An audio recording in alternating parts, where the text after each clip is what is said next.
नमस्कार।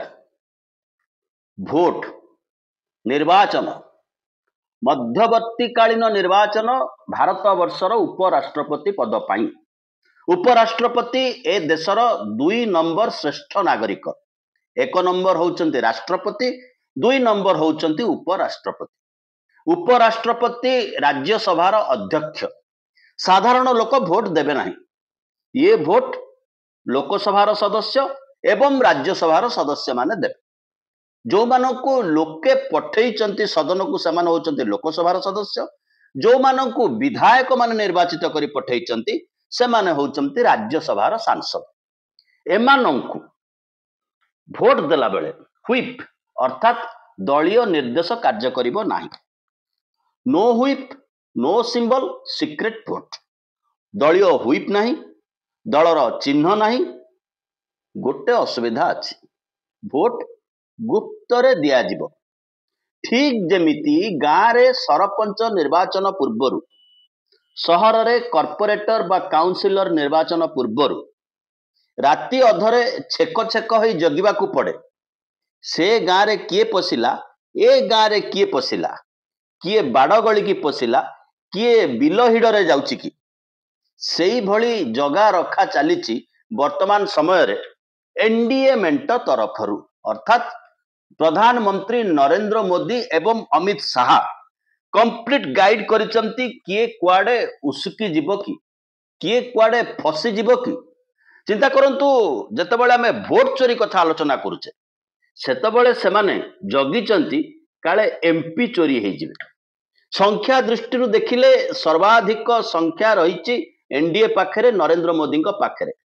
तथापि दिन आउ राति ना खाइबा ठीक अच्छी ना निद ठीक अच्छी। टेलीफोन टैपिंग हवा एक स्वाभाविक कथा। काम क्रोध मोह ए 3 बाटरे किभली वशीकरण करा जाई पारिबो, ये होची आभिमुख्य। ये होची वर्तमान समय रे गणतंत्र स्थिति ब्रैकेट रे दयनीय। गणतंत्र एठी पहुंचीची।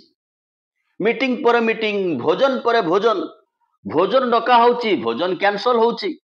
इलेक्शन पूर्वरु गाँ मानकरे भोजी दिया हुए। भोट पूर्वरु बुधवारिया, शुक्रवारिया, रविवारिया देखिकी प्रार्थी माने भोज दान करती। आजिकाली लोके चिकेन को रिजेक्ट कर देले, माछर प्रश्न उठुना। केवल भोजी नुह ता संगे आ बाकी जिनसटा भी अच्छी। एठी मध्य संभवतः केवल भोट नुह ता संगे कहबाकू खराब लगिले मध्य एक कथा सत्य, काम क्रोध मोह लोभ बाकी जिनिस मध्य रहिछि। ये होछि आमर निर्वाचित लोक प्रतिनिधि मानकर आम गणतांत्रिक व्यवस्था प्रति प्रतिबद्धता। समस्तंकर नजर थिला जो माने एनडीए ग्रुप रे नाहंती किंबा इंडिया मेंट भितरे नाहंती, सेमानक भोट कहा पाखकू जीवो, सेमाने कहा प्रति दरद देखेइबे। से बीआरएस हो बा से बीजेडी हो, एमाने कहा को भोट देवे। एनडीए रो प्रार्थी सीपी राधाकृष्णन को ना इंडिया ब्लॉक रो बी सुदर्शन रेड्डी गारू को कहा को भोट देवे। एमानंको भोट निर्णायक हबो कि निर्णायक न हबो ता बड़ कथा न। प्रथमरु कहिचु संख्या दृष्टि यथेष्ट कैपेसिटी अछि नरेंद्र मोदी को पाखरे। मीटिंग होची, प्रधानमंत्री पछ बेंच रे बसुचंती। विनम्रता ही विनम्रता। दीर्घ 11 वर्ष काल एभली किछि सांसद अछंती जहां को मोदी केबे मुह चुका ही कथा ही नथिले, तांको टेलीफोन रे आलाप करूचंती एवं कारण अकस्मात देह खराब बहाना रे मोदींकर परम विश्वस्त मोदी राम हेले छाती फाड़ी देले। जे जहा छाती रे एपटे अमित शाह सेपटे नरेंद्र मोदी देखा जाउथिले, सेही भली जने पूर्वतन राज्यसभार अध्यक्ष तथा भारत वर्षर उपराष्ट्रपति धनखड़ साहब अचानक इस्तीफा दे पळैचंती। मो दिह भल नाही।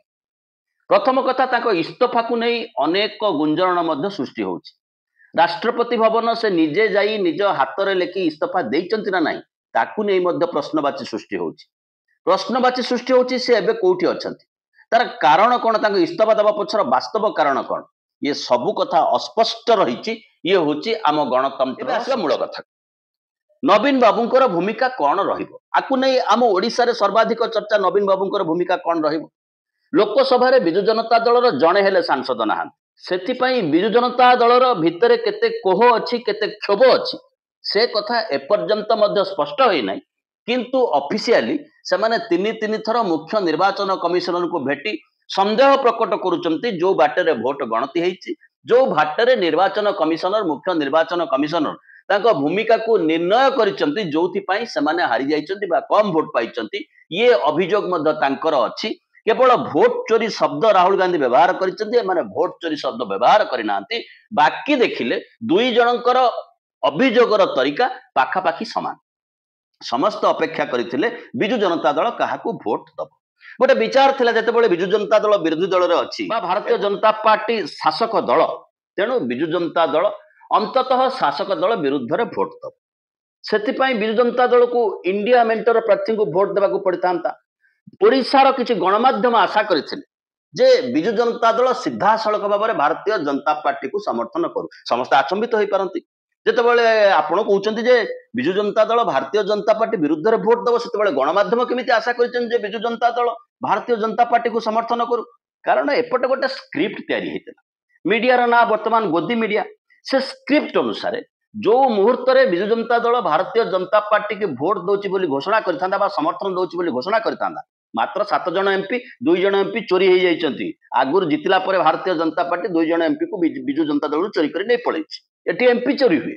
ତେଣୁ ଗଣମାଧ୍ୟମର ସ୍କ୍ରିପ୍ଟ ଅନୁସାରେ, ପୁରୁଣା ତିଆରି ସ୍କ୍ରିପ୍ଟ ଅନୁସାରେ ଯୋଉ ମୁହୂର୍ତ୍ତରେ ବିଜୁ ଜନତା ଦଳ ତାଙ୍କର ପ୍ରିୟ ଭାରତୀୟ ଜନତା ପାର୍ଟିକୁ ସମର୍ଥନ କରିଥାନ୍ତା, ସେଇ ମୁହୂର୍ତ୍ତରେ ଏଠି ଗୋଟେ ସ୍କ୍ରିପ୍ଟ ଆରମ୍ଭ ହେଇଥାନ୍ତା।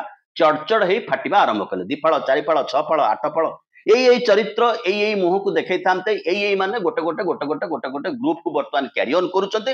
ବର୍ତ୍ତମାନ ବିଜୁ ଜନତା ଦଳ ଟୁକୁଡୁ ହେଇକି ଭାଙ୍ଗିବା ଆରମ୍ଭ କଲା। କାରଣ ଲୋକଙ୍କର କ୍ଷୋଭଟାକୁ ମିଡିଆ ବୁଝିଛି। ଲୋକଙ୍କର କ୍ଷୋଭ ବର୍ତ୍ତମାନ ସମୟରେ ନୋ ଟୁ ବିଜେପି। ଆଜିର ସମୟରେ ମଧ୍ୟ ଓଡ଼ିଶାରେ ଭୋଟ ହେଲେ ଭୋଟର ଫଳାଫଳ କଣ ହବ ସେ କଥା ମାଲୁମ ନାହିଁ। କଥା କହିବାର ଉଦ୍ଦେଶ୍ୟ, ଆଜି ବିଜୁ ଜନତା ଦଳର ଜଣେ ବିଧାୟକ ରାଜେନ୍ଦ୍ର ଢୋଲକିଆଙ୍କର ବିୟୋଗ ଘଟିଛି। ଆମେ ତାଙ୍କର ଆତ୍ମାର ସଦ୍ଗତି କାମନା କରୁଛୁ। ଆଜି ନୂଆପଡାରେ ତାଙ୍କ ନିର୍ବାଚନ ମଣ୍ଡଳୀରେ ଯଦି ଭୋଟ ହୁଏ, ତେବେ ବିଜୁ ଜନତା ଦଳ ସହିତ ମୁହାଁମୁହିଁ ଭାରତୀୟ ଜନତା ପାର୍ଟି, ଶାସକ ଭାରତୀୟ ଜନତା ପାର୍ଟି ଛିଡା ହେବାର ସମ୍ଭାବନା ନାହିଁ। ଜାତୀୟ ସ୍ତରରେ ଅନେକ ଆକଳନ ହେଉଛି, କିନ୍ତୁ ଆଞ୍ଚଳିକ ସ୍ତରର ରାଜନୀତି ତାଠୁ ଟିକେ ଭିନ୍ନ। ସିଧାସଳଖ ଭାବରେ ବିଜୁ ଜନତା ଦଳ ଏବଂ କଂଗ୍ରେସ ସହିତ ମୁହାଁମୁହିଁ ହେବାର ସମ୍ଭାବନା ସର୍ବାଧିକ। ଏ ସମୟରେ ବିଜୁ ଜନତା ଦଳର ଯଦି କାଉଣ୍ଟର ପାର୍ଟରେ କିଏ ଅଛି, ସେ ଭାରତୀୟ ଜନତା ପାର୍ଟି ନୁହଁ, ସେ ହେଉଛି କଂଗ୍ରେସ ଦଳ। ଏବଂ ଆଜି ଭାରତୀୟ ଜନତା ପାର୍ଟିର ଯୋଉ ସ୍ଥିତି ସର୍ବଭାରତୀୟ ସ୍ତରରେ, ଯୋଉ ସ୍ଥିତିର ପ୍ରଭାବରେ, ଯୋଉ ମୋଦିଙ୍କର ଗ୍ୟାରେଣ୍ଟିରେ ଏଠି ଭାରତୀୟ ଜନତା ପାର୍ଟି କ୍ଷମତାକୁ ଆସିଛି, ଆବଶ୍ୟକତା ଠାରୁ ମାତ୍ର 4ଟି ଆସନ ଅଧିକା ନେଇକି, ଯଦିଓ 21ରୁ 20 ସାଂସଦ ନେଇଛି, କିନ୍ତୁ ବିଧାୟକ ହିସାବରେ ମାତ୍ର 4ଟି ଆସନ ଅଧିକା ରହିଛି। ସେ ସ୍ଥିତିର ଅବସ୍ଥା କଣ ହବ? ଯୋଉ ଅବସ୍ଥା ବର୍ତ୍ତମାନ କେନ୍ଦ୍ରରେ କଣ୍ଟିନ୍ୟୁ କରୁଛି ପ୍ରଧାନମନ୍ତ୍ରୀ ମୋଦି ଏବଂ ଅମିତ ଶାହା ଗ୍ୟାରେଣ୍ଟିର। ଅତଏବ ଆସନ୍ତା ଦିନରେ ଭାରତୀୟ ଜନତା ପାର୍ଟି ନୁହଁ, କଂଗ୍ରେସ ସହିତ ମୁହାଁମୁହିଁ ହେବାକୁ ପଡିବ ବିଜୁ ଜନତା ଦଳ। ଯୋଉ କଂଗ୍ରେସକୁ ଯଦି ସେ ଆଜି ସମର୍ଥନ କରିଥାନ୍ତା, ତେବେ ଏଇ ଅଳ୍ପ ଦିନ ପରେ ହେବାକୁ ଥିବା ଉପନିର୍ବାଚନ, ବିଧାୟକ, ନୂଆପଡା ବିଧାୟକ ପାଇଁ ଉପନିର୍ବାଚନରେ କଣ ରହିଥାନ୍ତା ବିଜୁ ଜନତା ଦଳର ଭୂମିକା? ଅନେକ କଥା ଆସିବ, ଅନେକ ଆଲୋଚନା ଆସିବ। ବିଜେଡିକୁ ବି ଟିମ୍ ବୋଲି ମଧ୍ୟ ଆଲୋଚନା କରାଯିବ। କାହିଁକି? ଯେ ସେମାନେ ଯଦି ଭୋଟଟା ବର୍ଜନ କାହିଁକି କଲେ, ସେମାନେ ସିଧାସଳଖ ଭାବରେ ଭୋଟଟାକୁ ନେଇକି କଂଗ୍ରେସ କ୍ଷେମାରେ କାହିଁକି ପକେଇ ନଥାନ୍ତେ। ଯଦି ଭୋଟ ଦବାର କଥା ଉଠିଥାନ୍ତା, ତେବେ ମୁଣ୍ଡ ବିକ୍ରି କଥା ମଧ୍ୟ ଉଠିଥାନ୍ତା। ଏକଥା ଲୁଚେଇବାର କୌଣସି ଆବଶ୍ୟକତା ନାହିଁ। ଦୁଇ ଜଣ କର୍ପୋରେଟ ହାଉସଙ୍କର ସୌତୁଣୀ ଅବସ୍ଥା ଲାଗି ଆଜି ଭାରତ ବର୍ଷର ଆନ୍ତର୍ଜାତିକ ସ୍ତରର ସ୍ଥିତି, ଆଜି ଭାରତ ବର୍ଷର ବୈଦେଶିକ ନୀତି, ଆଜି ଭାରତ ବର୍ଷର ଅର୍ଥନୀତି, ଆଜି ତମାମ ଭାରତୀୟଙ୍କର ଦାରିଦ୍ର୍ୟ କୋଉ ସ୍ତରରେ ପହଞ୍ଚିଛି ସେ କଥାକୁ ଆମେ ଦେଖିଛୁ। ସେତେବେଳେ ଯଦି ବିଜୁ ଜନତା ଦଳ ପହଞ୍ଚାଇଥାନ୍ତା, ଇଏ ଏମ୍ପିଟି ଆମର ଭାକୁର ମୁଣ୍ଡ, ଇଏ ଏମ୍ପିଟି ହେଉଛି କଉ ମୁଣ୍ଡ, ଇଏ ଏମ୍ପିଟିର ଛେଳି ମୁଣ୍ଡ, ଏଇ ଏମ୍ପିଟିର ମେଣ୍ଢା ମୁଣ୍ଡ, ଏଇ ଏମ୍ପିଟିର ଘୋଡାର ଗୋଡ, ତେବେ ସେ ଏମ୍ପି ମାନେ କୋଉ ସ୍ଥିତିରେ ଥାନ୍ତେ ଏବଂ ବିଜୁ ଜନତା ଦଳ ପାଖକୁ କୋଉ ଅବସ୍ଥାରେ ପୁନଃ ପ୍ରତ୍ୟାବର୍ତ୍ତନ କରିଥାନ୍ତେ, ଇଏ ମଧ୍ୟ ଏକ ରାଜନୈତିକ ପ୍ରଶ୍ନ। ଇଏ ସମୟରେ ଅନେକ ଗୋଟି କେନ୍ଦ୍ର ସରକାର ଖେଳୁଛନ୍ତି। କହିଲୁ ଯେମିତି ପଞ୍ଚାୟତ ନିର୍ବାଚନ ପୂର୍ବରୁ ରାତିରେ ଘରେ ଜଗିଆ ଯାଏ, କାହା ଦୁଆରେ କୋଉ ମୋଟର ସାଇକେଲ ଗଲା, ସେ ମୋଟର ସାଇକେଲର ନମ୍ବର କେତେ, ସେମିତି ଅବସ୍ଥାରେ ବର୍ତ୍ତମାନ ଭାରତ ବର୍ଷର ଉପରାଷ୍ଟ୍ରପତି ପଦ ପାଇଁ ନିର୍ବାଚନ ହେଉଛି। ଏବଂ ସବୁଠାରୁ କୌତୁହଳର କଥା ହେଉଛି, ଯୋଉ ଉପରାଷ୍ଟ୍ରପତି ଇସ୍ତଫା ଦେଇଛନ୍ତି, सतरे से इस्तीफा देइचंती ना एमिति एमिति गृह विभाग गेजेट रे प्रकाशित हो जाइछि जे उपराष्ट्रपति इस्तीफा देइचंती आकु नै कि मध्य संशय बढ़ुछि आकु नै कि मध्य प्रश्न उठुछि तेबे आसीबा निर्वाचन तो हो जाइथिबो आज राति सुद्धा निर्वाचन फल जना पड़ जाइथिबो ता परवर्ती पदक्षेप कौन हम से प्रश्न उठिबो काहीकि जगदीप धनखड़ को इस्तीफा दबाकू पड़िला जगदीप धनखड़ बदल रे पूरा जने खांटी आरएसएस पैता पकई जने शुद्ध स्वयंसेवक आवश्यकता कहीं भाइस प्रेसिडेंट पाई जगदीप धनखड़ भक्ति रे कौन से ढिलापणी आमे देखिना राज्यसभा अध्यक्ष भाव निरपेक्ष भाव में राज्यसभा परिचालना करिवार क्रेडिट मध्य जगदीप धनखड़ को जीव नाही किंतु से ए कथा आलोचना कला बेले पर्याय भीतर को आसीबाकू बाध्य हेबे आरएसएस फेवर करुवा बा आरएसएस रो प्रिय जने व्यक्ति को उपराष्ट्रपति करैबा पई आरएसएस कहीं चाहिला बीजेपी नु आरएसएस कहीं चाहिला कारण आरएसएस रो गोटे पार्ट होची बीजेपी आरएसएस विचारधारा को क्यारी ऑन करिया पई भारतीय जनता पार्टी राजनीति करूची अनेक जतेबेले भारतीय जनता पार्टी विषय आलोचना करंती आरएसएस को साइड ट्रैक करी आलोचना करंती सेइथि पई सेमानकर आकलन सठिक होई पारे नाही बोली हमर मत तबे एति बेले मने पड़िबो 130तम संविधान संशोधन नारे अमित शाह केबे भी पारित हेई पारु नथिबा जो बिलटा मौसुमी अधिवेशन सरू सरू आणले से बिलटा होची जदि 30+1 डे 31 दिन जाए जन को गिरफ करी मुख्यमंत्री बा प्रधानमंत्री को पुलिस अटक रखे तेबे स्वतः तांकर चौकी चली जीव प्रधानमंत्री हेइतिले मध्य पद चली जीव अते भारतीय जनता पार्टी पद चली जीव एई धमक दे कौन सी व्यक्ति को प्रधानमंत्री पद रे बसैबा को चाहूची कि सेतिके बेले स्वतः प्रश्न उठिबो प्रधानमंत्री तो स्थिर आ स्थायी आसंदा 50 वर्ष जाए रहिबे से रक्त मांसर शरीर मनीष नुहंती से स्वर्गरु से जने स्वयंभू व्यक्ति तेबे प्रधानमंत्री हटिवार आवश्यकता कौन अच्छी यही सेप्टेम्बर रे आउ एक झड़ अनुप्रवेश करुच्ची भारतीय जनता पार्टी राजनीति संसदीय राजनीति झड़ अनुप्रवेशर कारण यह नुहे जे प्रधानमंत्री निज जो कंठ थोइचंदी 75 से 75 इस्तीफा देवा बाध्य से 75 को आड़ कर जदि नरेंद्र मोदी को प्रधानमंत्री पदरु विदा कर दिया न जाए तेबे भारतीय जनता पार्टी भविष्यत असंभव भविष्यत अंधार ही अंधार तेबे नरेंद्र मोदी जदि इस्तीफा दियंती तेबे से जने क्रियाशील राष्ट्रपति हेबे कि कारण जेतेबेले उपराष्ट्रपति इस्तीफा जनित समस्त कथा को अंधार रखा जाइछि जेतेबेले इस्तीफार स्वच्छता ना अंधार रही नॉन ट्रांसपेरेंट सेतेबेले ये सबु चिंता मन को आसवा को बाध्य साइड बाय साइड मध्य आमे देखुचु आवश्यक न थाई मध्य हठात गोटे खबर कागज रे डिमडिबी पिटिबा पई खबर कागज स्पेस माडी बसिबा पई गृहमंत्री घोषणा कले 130तम संविधान संशोधन कथा जो कथा से करें ना कि मन भितर रही प्रधानमंत्री को मध्य रिमोट भितर रखा जाय परिबो चुट्टी रे रखा जाय परिबो प्रधानमंत्री को चुट्टी धरिकी रखिया लोक किए से होचंदी राष्ट्रपति अतएव नरेंद्र मोदी प्रधानमंत्री पद छाड़ी राष्ट्रपति जीवार हबार समय आसीछि कि एठी मध्य आउ एक प्रश्न उठिबो गुरु दिवस निकट रे गला प्रधानमंत्री निजस्व गुरु लाल कृष्ण आडवाणी राष्ट्रपति हेई पारले नाही भारतीय जनता पार्टी अनेक समय प्रश्न करे नेहरू प्रधानमंत्री न होई जदि पटेल प्रधानमंत्री होता जो कथा जो समय जो स्थिति जो राजनीतिक प्रच्छद पट को आलोचना करिवार आवश्यकता न थाए खाली गोटे अटैक कर दियंती जदि नेहरू बदल जहा हेइची जहा न होइची आकु आनी थई राजनीतिर समालोचना करबा अति सहज सुंदर जिनिस किंतु सेतेबेले स्वतः प्रश्न उठे मोदी प्रधानमंत्री हला बेले लालकृष्ण आडवाणी कहीं राष्ट्रपति हो पारे ना कारण लालकृष्ण आडवाणी जदि राष्ट्रपति होते तेबे हुए तो एभली संभावना सृष्टि करि पारि न थांते नरेंद्र मोदी बा अमित शाह ये सब कथा चर्चा रहिबो आगु आगु बढ़िबो